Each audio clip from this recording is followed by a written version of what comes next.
Söymen övreden senden bana ayrılırsa ödeden dinledin şoňa şaýdymlaryň barany senin bilýänmi ýüregimden ýaramy üýtgedin sen bilýänmi ýöneminde sen üýtgeşiňe maňa indigende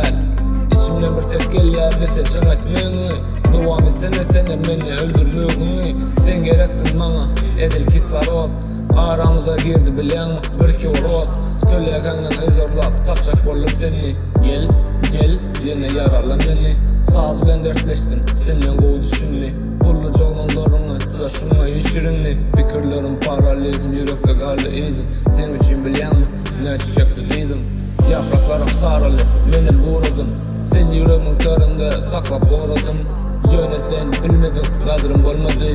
söz berip sesinde öldürmedi yapraklarym saraly menim buradym sen ýüregiň töründe saklap goradym ýöne sen bilmedin gadrym bolmady söz berip sesinde öldürmedi.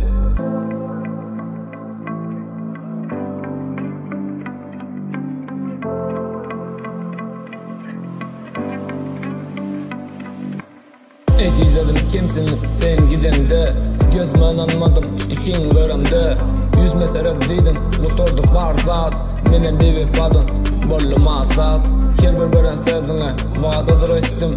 senle kapıların varsını yaptım tanıttım kimliğim açtın ikinci yüzüm bu zatların barına günahkarsın özün sorama halimi gözlerime maydıp dur yüzüm gülse de şimdi ot yanıp dur gamı hissettirlerim özünden düzüp dur gayrı sağım dine seni yatladıp dur gelmeni gönsene mazar tayin bana bilmedim ay näme yetmedi sana